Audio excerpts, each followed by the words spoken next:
जिस तरीके से इंडिया गठबंधन के नेता, तमाम नेता तेजस्वी यादव पर, राहुल गांधी पर परिवारवाद की बातें कह रहे थे, तो अब क्या ये परिवारवाद है या समाजवाद है?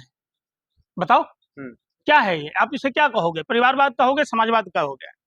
देखिए, कहीं ना कहीं नीतीश कुमार जी भाजपा आरएसएस के चक्रव्यूह में फंस चुके हैं और अभिमन्यु की तरह इनको शहीद होना पड़ेगा। उनका सपना पूरा हो रहा है पंकज जी। कोई सपना नहीं है ये, देखिए मजबूरी का नाम है।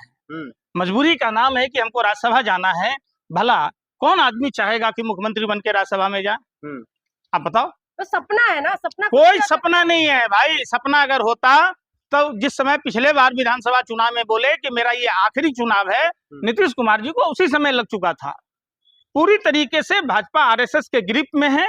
और एक बात कहते हैं कि भगवान के घर में देर है, अंधेर नहीं।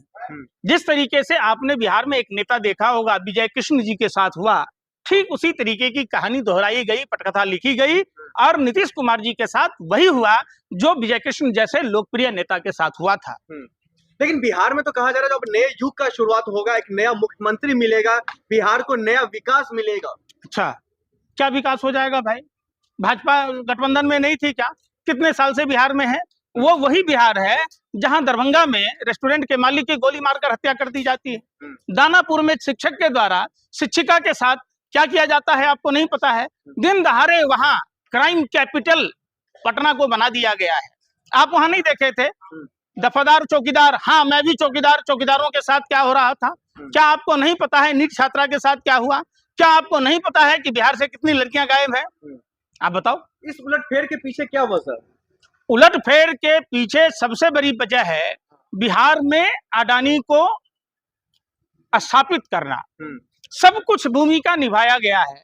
अंडरवर्ल्ड की तरह सरकारें चलाई जा रही हैं, चाहे वो राज्य में हो या देश में हो। लेकिन इसका दूसरा वजह तो ये भी बताया जा रहा है, जो नीट छात्रा का मामला में नीतीश कुमार का बेटा का नाम आना सबसे बड़ी वजह। आप जब देखेंगे वहां बिहार में गौतम शिल्पी कांड में सम्राट चौधरी का नाम था। सम्राट चौधरी को तो भाजपा वाले अयोग्य कहते थे, अब योग्य कैसे हो गए ये तो बता दो। जिस रामकृपाल यादव जी के बारे में कहा जाता था, अब वो अच्छे कैसे हो गए? आप बताओ ना। अब वो दिलीप जायसवाल जिसने अल्पसंख्यक समुदाय का जो मेडिकल कॉलेज है जिसको कब्जा कर लिया, तो क्या उस पर बात नहीं होगी क्या? क्या मंगल पांडे द्वारा किया गया भ्रष्टाचार पर बात नहीं होगी क्या? तो बात उस पर होनी चाहिए ना भाई।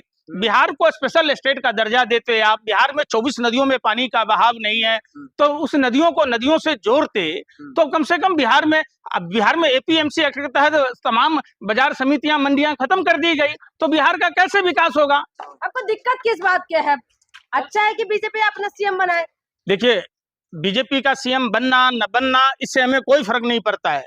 फर्क इसलिए पड़ता है कि बीजेपी नीतीश कुमार जी के गठबंधन के साथ आज से नहीं लगभग 20 वर्षों से अधिक होने जा रहा है, सरकार में है। इसके उपरांत भी बिहार में विकास के नाम पर कोई भी काम नहीं हुआ है, और हुआ है तो सिर्फ लफाजी और कैसे किसको तोड़ा जाए, कैसे किसको अपनी पार्टी में शामिल कराया जाए।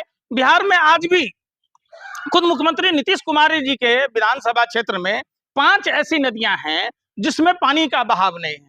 वहां के किसानों को सिंचाई की इतनी तकलीफें होती है। जो प्रधानमंत्री कहते थे भाइयों बहनों मित्रों, बीज का खर्चा, तेल का खर्चा, खाद का खर्चा पर 50% लागत पर जोड़कर एमएसपी तय करेंगे, वो प्रधानमंत्री जी ने न रहे बांस न बजे बांसुरी, उनकी सरकार ने वहां से बाजार समितियां खत्म कर दी। बिहार के मुख्यमंत्री पहले थे तो उन्होंने बिहार का तरक्की किया, अब वो राज्यसभा में जाकर के बिहार को जो है देश के लेवल पर स्तर पर लाएंगे। कि पहली बार राज्यसभा में जा रहे हैं नीतीश कुमार जी, और भी कई लोग गए। कैसे पत्रकार हो यार? हमें तो तुम्हारी पत्रकारिता पर शक हो रहा है। कई राज्यसभा के सदस्य हैं, तो कौन सा बिहार में विकास कर दिया है?